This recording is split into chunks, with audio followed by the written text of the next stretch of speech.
മുനമ്പത്ത് വീണ്ടും സമരം ശക്തമാക്കാൻ ജനകീയ സമിതി. വസ്തുതകൾ കോടതിയെ ധരിപ്പിക്കുന്നതിൽ സർക്കാർ പരാജയപ്പെട്ടു എന്നാണ് വിമർശനം.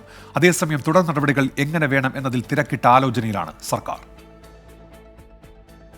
മുനമ്പം ജുഡീഷ്യൽ കമ്മീഷൻ നിയമനം ഹൈക്കോടതി റദ്ദാക്കിയതിനു പിന്നാലെ നിയമയുദ്ധവും സമരവും ശക്തമാക്കാനൊരുങ്ങുകയാണ് സമരസമിതി. തുടർ സമരങ്ങളിൽ സർക്കാരിനെതിരെ ശക്തമായ നിലപാട് സ്വീകരിക്കാനാണ് തീരുമാനം. കേസ് മുന്നോട്ട് കൊണ്ടുപോകുന്നതിൽ സർക്കാർ പരാജയപ്പെട്ടെന്നും സമരസമിതിയുടെ ആരോപണം. ഇതും പ്രകാരം വാങ്ങിച്ചതിന്റെ പേരിൽ റവന്യൂ അവകാശങ്ങൾ നിഷേധിക്കേണ്ടതായില്ല എന്ന അഫിഡാവിറ്റ് അഡ്വക്കേറ്റ് ജനറൽ കൊടുത്താൽ ഞങ്ങളുടെ റവന്യൂ അവകാശങ്ങൾ പുനഃസ്ഥാപിച്ചു കിട്ടും. അതിനു വേണ്ടിയിട്ടുള്ള നടപടിക്രമങ്ങൾ ഗവൺമെന്റിന്റെ ഭാഗത്തു നിന്നും ഉണ്ടാവുകയാണെങ്കിൽ ഞങ്ങളുടെ പ്രശ്നങ്ങൾ താൽക്കാലികമായിട്ട് പരിഹരിക്കപ്പെടും. അത് സ്വാഭാവികമായിട്ടും ഗവൺമെന്റ് ആണ് ഞങ്ങളുടെ അവകാശങ്ങൾ പുനഃസ്ഥാപിച്ചു തരേണ്ടത്. നിലവിലെ സാഹചര്യത്തിൽ സിംഗിൾ ബെഞ്ച് ഉത്തരവ് അംഗീകരിക്കുകയോ വഖഫ് ട്രിബ്യൂണലിന്റെ അന്തിമ ഉത്തരവിന് കാത്തിരിക്കുകയാണ് സർക്കാരിന് മുന്നിലുള്ള വഴി. സിംഗിൾ ബെഞ്ച് ഉത്തരവിനെതിരെ ഡിവിഷൻ ബെഞ്ചിനെ സമീപിക്കാനും ആലോചനയുണ്ട്.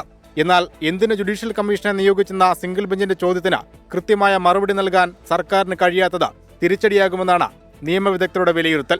24 കൊച്ചി.